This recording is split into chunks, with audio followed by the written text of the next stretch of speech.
Assalamu alaikum everyone, welcome and welcome back to my channel. I hope you are all very fine. अच्छा, आज मेरे सामने जो opinion मौजूद है ये काफ़ी डिफरेंट है from rest of the opinions. उसकी रीज़न ये है कि यहाँ पर आज हम एक नई चीज़ देखेंगे, एक नई डोमेन देखेंगे कि अच्छा चीज़ें इस तरह से भी होती हैं, यानी कि इस लेवल पर भी सोची जाती हैं। जो हमारा टॉपिक है उसका नाम है एंथम्स एंड परसेप्शंस। एंथम्स कहते हैं जी तराने, तराने एंड परसेप्शंस कहते हैं इदराक। ठीक है, जो चीज़ आप परसीव करते हैं। अब इसकी बैक स्टोरी मैं पहले आपको सुनाऊंगी कि आखिर ऐसी क्या बात हुई है कि राइटर को जो है ना वो तरानों के ऊपर लिखना पड़ गया। और आखिर जो तराने हैं क्या वो हमारी नेशनल सिक्योरिटी से कोई ताल्लुक़ रखते हैं?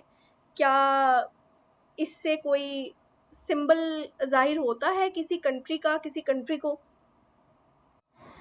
अच्छा, चलिए जल्दी से जो है हम अपना टॉपिक जो है वो स्टार्ट करते हैं और सेम वही पैटर्न फ़ॉलो करेंगे जो हम हमेशा करते हैं। पहले क्रक्स निकालेंगे, ठीक है, इंपॉर्टेंट एरियाज़ निकालेंगे, फैक्ट्स फिगर्स देखेंगे। उसके बाद जो इंपॉर्टेंट आपके वोकैबुलरी के वर्ड्स हैं वो देखेंगे, ठीक है। ग्रामर की कुछ बातें हुई तो वो मैं आपको ज़रूर बता दूँगी। अच्छा, उससे पहले अगर आपने चैनल को सब्सक्राइब नहीं किया then please hit the subscribe button and share it with your friends and family and I will be very grateful for that. चलें जी, आज का जो टॉपिक है वो स्टार्ट करते हैं। अच्छा, अब राइटर जो है वो अपनी बात का आगाज़ करते हैं सितंबर 26, 1960 से। Fidel Castro. अच्छा जी, ये देखिए जी, ये हमारे पास है जी Fidel Castro. He was the president of Cuba. Cuba अगर आपको नहीं पता तो ये यूएस के साथ एक छोटा-सा कंट्री है और कोल्ड वॉर के अंदर इसका जो है ना वो बड़ा अहम किरदार रहा है। वो यूँ था कि जैसे रशिया ने जो है वो क्यूबा को अपनी साइड पर कर लिया था और वहाँ पर उन्होंने ऐसे मिसाइल्स यानी कि न्यूक्लियर मिसाइल्स जो हैं वो लगाए हुए थे कि जो सीधा प्रोजेक्ट होते थे यूएस की तरफ। अगर यूएस उनको यानी कि रशियंस को कोई थ्रेट देता ना तो उनको जो है वो ये क्यूबन मिसाइल अटैक का जो है ना वो डील करना पड़ता। आपने इनफैक्ट ये सुना भी होगा क्यूबन मिसाइल्स 1962। ठीक है, तो ये वही वाला दौर था। अब राइटर जो है वो इस बात से अपने आर्टिकल का आगाज़ कर रहे हैं कि फिडेल कैस्ट्रो जो है he was once there in USA और वो अपनी स्पीच जो है वो डिलीवर कर रहे थे। उसके बाद उन्होंने और उनके डेलीगेट ने जब यूएस का नेशनल एंथम जो है वो पढ़ा जाने लगा तो सब खड़े हो गए, लेकिन वो और उनके डेलीगेट जो है वो बैठे रहे। ठीक है, अब देखें ये सुनने में शायद छोटी सी बात लगे मगर ये छोटी सी बात नहीं है, क्योंकि आप खुद सोचिए कि एक मुल्क का जो नेशनल एंथम होता है, कौमी तराना होता है, पाकिस्तान का कौमी तराना है पाक सरजमीन। अब अगर ये अपनी उसके साथ यानी कि फुल फोर्स के साथ ये बज रहा हो और सारे खड़े हो जाएं और एक डेलीगेट बीच में ना खड़ा हो या कुछ लोग ऐसे हों जो ना खड़े हों, तो क्या एक कंट्री उसको अपनी डिसरिस्पेक्ट तसव्वुर नहीं करेगा? करेगा ना। इसका मतलब है कि ये एक बहुत बड़ी बात होती है। तो इन्होंने क्या किया था जी, ये और इनके जो डेलीगेट्स हैं ना वो खड़े ही नहीं हुए उनके एंथम पर। और ऑब्वियसली उनकी ऑलरेडी स्ट्रेस्ड रिलेशन चल रहे थे यूएस के साथ। वो रिलेशंस उसके बाद मज़ीद स्ट्रेस्ड हो गए कि ये तो हमें जो है ना वो किसी खातिर में ही नहीं जान रहे। अच्छा, उसके बाद ये हुआ कि कैस्ट्रो और उनके जो ग्रुप था, उनको न्यूयॉर्क के अंदर कोई होटल अकोमोडेशन के लिए मिल ही नहीं रहा था। यानी कि तमाम जो होटल्स थे ना, उन्होंने इनकार कर दिया था कि हम आपको अकोमोडेशन नहीं दे सकते। अब आप ज़रा इस बात पे सोचिए कि ये कितनी एक अजीब सी बात है कि कोई मुल्क के डेलीगेट्स, एक जो डिप्लोमेट होता है ना किसी मुल्क का, यानी कि जो सफ़ीर होता है उसकी बड़ी इज़्ज़त होती है। अगर आप के मुल्क में जंग है और किसी और मुल्क का डिप्लोमेट आपके कंट्री के अंदर है ना, तो उसको फुल प्रोटेक्शन देना आपकी ज़िम्मेदारी है, क्योंकि अगर उसका बाल भी बाका हो गया ना, तो वो दूसरा मुल्क जो है ना वो अपने ऊपर एक बहुत बड़ी गाली जो है ना उसको परसीव करेगा और फिर ज़ाहिर है कि वो टेंशन्स जो है रिलेशंस में आती हैं। तो अब आप खुद सोचिए कि कैस्ट्रो जो है उनके ग्रुप को जो है वो अकोमोडेशन ही नहीं दी जा रही होटल्स के अंदर, तो क्या ये बहुत बड़ी बात नहीं है? फिर वो कहते हैं कि एक ब्लैक कम्युनिटी थी न्यूयॉर्क से बाहर, एक एरिया है वहाँ पर उनको जो है ना उनकी जो अकोमोडेशन है उनको मिली वहाँ पर। अच्छा, उसके बाद इस बात को करने का मकसद क्या है? अब देखें जी, पाकिस्तान के साथ भी एक सिमिलर केस हुआ है पिछले दिनों में। ठीक है, मुहिबुल्ला शकील जो है ना, ही इज़ फ्रॉम अफ़गानिस्तान। ठीक है, और ये क्या थे कि ये एक तकरीब में मौजूद थे और पाकिस्तानी नेशनल एंथम जो है वो प्ले किया गया और वो जो है वो अपनी जगह से खड़े नहीं हुए, बैठे रहे। अब इस चीज़ को जो ऑब्वियसली हमारा जो फ़ॉरेन ऑफिस है उन्होंने इस चीज़ को बहुत बुरा समझा और उन्होंने इस चीज़ का क्या जवाब दिया कि आपका जो तराना है ना उसके अंदर म्यूज़िक है और म्यूज़िक जो है हम जो है ना उसको नहीं, यानी कि ऑब्वियसली तालिबान म्यूज़िक को नहीं मानते, तो वो कह रहे हैं कि म्यूज़िक के साथ आपने प्ले किया तो इस वजह से हम जो है ना इस चीज़ को नहीं पसंद कर रहे। अच्छा, वो जो इवेंट है जिसमें ये सारा वाक़या पेश हुआ है that was 38th international Islamic unity conference, ठीक है? अच्छा, उसके बाद राइटर जो है वो अपनी बात को आगे बढ़ाते हैं, वो कह रही हैं कि बेशक तालिबान अब जो मर्ज़ी जस्टिफ़िकेशन दे दें, मगर ये चीज़ जो है ना ये ऑब्वियसली एक मुल्क के लिए ठीक नहीं होती। देखिए होता है कि आपके जो रिलीजियस बिलीव्स हैं ना वो समटाइम्स किसी नेशंस के साथ नहीं मैच होते, ठीक है? से फॉर एग्ज़ाम्पल अगर पाकिस्तान है, वो पाकिस्तानी डेलीगेट जो है वो इंडिया जाता है और सपोज़ वहाँ पे कोई पूजा वगैरह की उन्होंने कोई तकरीब ऑर्गेनाइज़ की होती है। अब ऑब्वियसली हम तो नहीं उनके सामने हाथ जोड़ के खड़े होंगे ना, तो वो हमारा एक रिलीजियस स्टांस है। अब इस चीज़ को हमने उनको पहले एडवांस में कम्युनिकेट कर देना है कि हम ये काम नहीं कर सकते, ताकि उस चीज़ को वो बाद में डिसरिस्पेक्ट ना समझे, ठीक है? तो ये होता है, बहुत सारे मुल्कों में ऐसे होता है, आपकी बहुत सारी ऐसी चीज़ें होती हैं, जो रसूमात होती हैं, जो एक मुल्क नहीं अदा कर सकता और दूसरा कर रहा होता है। तो वो ऑब्वियसली उस चीज़ को जो है ना ओपनली कम्युनिकेट कर चुके होते हैं। लेकिन अब वो कहते हैं कि ये तालिबान का अगर केस उठाया जाए, तो उन्होंने कोई हमें ओपनली कम्युनिकेट नहीं की हुई थी ये बात, ठीक है? तो ऑब्वियसली इसको तो हम जो है वो डिसरिस्पेक्ट ही समझेंगे ना।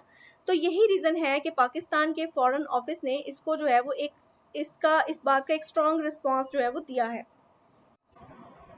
अच्छा, उसके बाद अगर हम थोड़ा-सा अपनी तारीख़ में चले जाएँ, तो वो कहते हैं कि तालिबान ने 2021 के अंदर पावर सँभाली है अफ़गानिस्तान के अंदर। इन्होंने क्या किया है कि वहाँ का नेशनल फ्लैग और वहाँ का जो एंथम है ना, वो चेंज कर दिया है। अब वो जो इन्होंने एंथम बनाया है, it sounds like war song, ठीक है? एक जंगी जो होता है ना गीत होता है, उसकी तरह का उनका जो है ना नेशनल एंथम बन गया। अब जो इनका पुराना एंथम है, लोग ऑब्वियसली उस एंथम को जो है वो मानते हैं, ठीक है? और इसको ही यूज़ किया जाता है स्टिल इंटरनेशनल ये स्पोर्ट्स वगैरह आपकी हो रही है ना, उसके अंदर भी उनका वही वाला एंथम जो है ना वो प्ले किया जाता है, ठीक है? अच्छा, अब ये जो तालिबान का एंथम है ना, इसकी ये देख लीजिए, इसका थीम ये है, this is the home of the brave, ठीक है? रिज़ेम्बल्स अ वार सॉन्ग, ठीक है? और इसकी जो है वो एक जिहादिस्ट टोन है और ये आर्टिकल 20 को मद्देनज़र रखते हुए ना, आर्टिकल 20 ऑफ द कॉन्स्टिट्यूशन को मद्देनज़र रखते हुए उन्होंने ये जो है ये एंथम जो है ये चेंज किया है अपना। अच्छा, आपको पता है एंथम के जो है ना वो क्राइसिस होते हैं और अभी ये तो अल्हम्दुलिल्लाह हमारा पाकिस्तान का जो एंथम है ना, वो तो ऐसे है कि हर सूबा उसको मानता है, हर बच्चे की ज़ुबान पे जो है हमारा एंथम है। लेकिन तमाम मुल्कों के साथ ये सीन नहीं है। जैसे मिसाल के तौर पे वो कहते हैं कि कोसोवो जो है ना, इट्स अ कंट्री, ये अलग हुआ है सर्बिया से इन 2008। ये दोनों मुल्क जो है ना, ये पहले एक ही मुल्क होते थे। 2008 में कोसोवो सर्बिया से अलग हो गया, फिर इनमें एंथम के क्राइसिस आ गए। अब है क्या सीन कि कोसोवो के अंदर बहुत ज़्यादा डिफरेंट इथनिसिटीज़ के लोग जो है ना वो रह रहे हैं। अब जो उनका एंथम डिज़ाइन हुआ है, वो डिफरेंट इथनिसिटीज़ उसको नहीं मानती। वो कह रही है कि इसके अंदर दूसरे की तरफ, दूसरी इथनिसिटी की तरफ ज़्यादा टिल्ट है, ठीक है? लेकिन अल्हम्दुलिल्लाह पाकिस्तान के साथ अब ऐसा सीन नहीं है। जैसे फॉर एग्ज़ाम्पल पंजाबी हैं, सिंधी हैं, तो इस तरह का कोई सीन नहीं है कि कोई एक जो इथनिक ग्रुप है वो कहे कि नहीं इसमें तो इथनिसिटी की तरफ जो है टिल्ट है ना वो ज़्यादा है, ठीक है? इसी तरह से वो आगे बात करते हैं कि इसराइल और फ़लस्तीन का जो कॉन्फ्लिक्ट है is also an example in which tensions emanating from the two sides' anthems are deeply rooted as the historical, political and ideological and ethnic differences between them.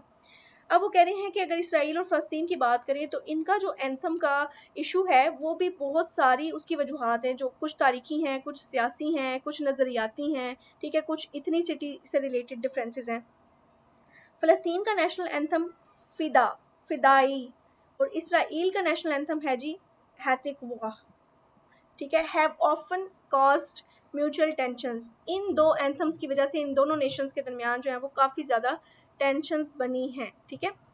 तो यहाँ से देखिए एक कितना मज़ेदार ये कॉन्सेप्ट है कि एंथम्स जो है ना वो भी बड़ा किरदार अदा करते हैं आपकी नेशनल यूनिटी में। अच्छा, फिर इसके बाद वो बात करते हैं कि 2017 में China passed a national anthem law after pro democracy protesters began booing during the Chinese national anthem. कह रहे हैं कि 2017 के अंदर चाइना ने एक नेशनल एंथम लॉ बनाया है, ठीक है? कौमी तराने का जो कानून है वो उन्होंने पास किया है, क्योंकि कुछ लोग उसमें से बूइंग, बूइंग कहते हैं हेट करना, ठीक है, डिटेस्ट करना, कि उस चीज़ को पसंद नहीं कर रहे, तो उन्होंने उस एंथम के लिए एक नेशनल एंथम लॉ जो है ना उसको पास कर दिया।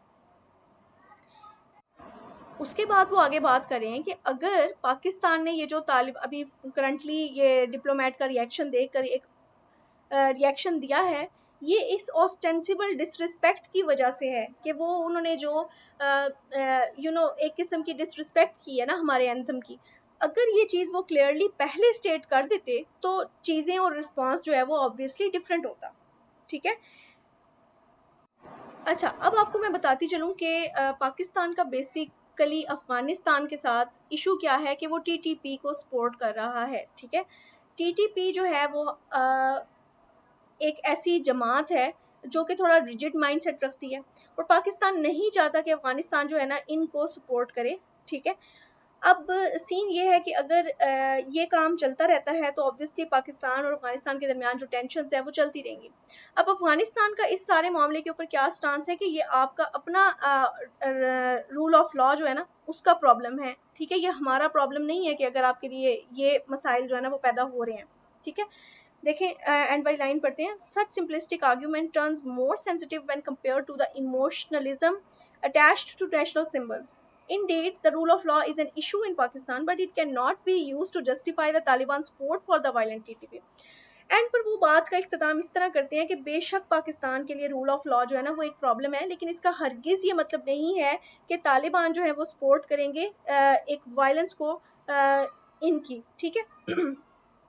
तो इन शॉर्ट जी इसके अंदर ये बात की गई है कि पहले तो ये है कि देखें एक म्यूचुअल जो हारमनी है ना वो दो नेशंस के दरमियान होनी चाहिए, ठीक है।